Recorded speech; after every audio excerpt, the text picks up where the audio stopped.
Afternoon or morning, whatever time you guys are watching this. I'm setting off in the distance over there. So it is afternoon for me. If you guys have been following along with the $500 Dakota, you've seen we've done struts, we've done the power steering rack, the upper and lower intermediate shaft. So far, I think that's everything you've seen. Today, we're gonna be working on the front brakes and rotors. So I've already done the left side. Actually, Casey did most of it. They're pretty straightforward. Don't be intimidated by the pile of tools here.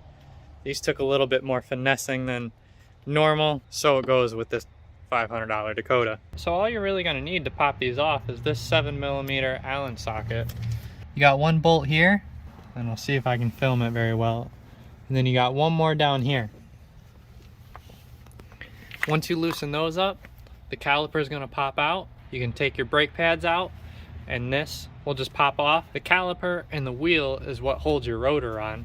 Sometimes these get a little stuck on there. You might have to give it a little tap with a hammer, but they're pretty straightforward. Just noticed something here, and I hope this isn't the $500 Dakota biting us. The passenger side rotor says rear passenger. Now this truck has drums on it. It looks the same as the driver's side front, but that makes me a little nervous. I hope it's not. I hope it's just a label screw up and not a real screw up, because that would really upset me. All right, Casey Jones. Okay. I didn't crack those loose. Didn't crack them loose? No, you got to do those. First thing is pop this clip out. So you got that front clip first, and then on the back side you have those 7mm Allen bolts to crack loose.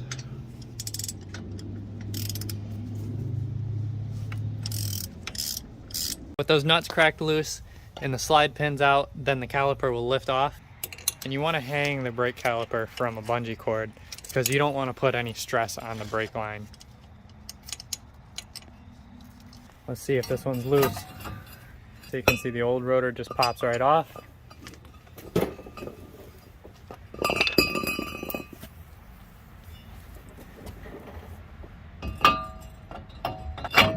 New rotor slips on. You can put a couple of lug nuts on there just to keep the rotor from wobbling while you're putting the new pads on and lining the caliper back up. Oops.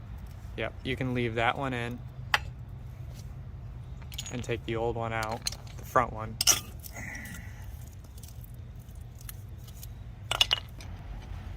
So they make special tools for this. Here's one that helps you compress the piston back into the caliper. But if you don't have one, you can just use a big C-clamp like this and leave the old brake pad in, and then you're going to clamp down on the C-clamp, and this, you'll see it'll push the piston back in. You leave the old brake pad on there so it pushes the piston back in evenly, because you'll run into some troubles if you don't keep even pressure on it, and it'll push it in crooked.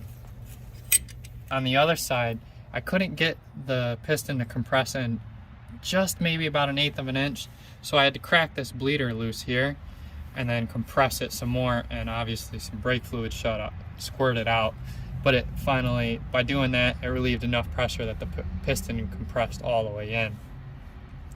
You have to do this because obviously the rotor is now thicker, and you can see the brake pads are going to be thicker too. If you don't do this, you won't be able to slip the new brake pads over top of the rotor. We're going to loosen this back up now. The new brake pads in the same way as the old ones came out.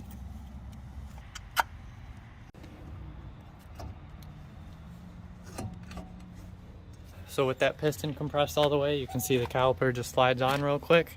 You tighten those slide pins back up on the back with that 7mm Allen. I almost forgot about this clip here, so before you put your wheel back on, make sure you put that clip back on. And that's all there is to it. Real quick and easy. If you guys enjoyed this video, hit that like button, drop me a comment, hit that subscribe button, and we'll see you in the next video.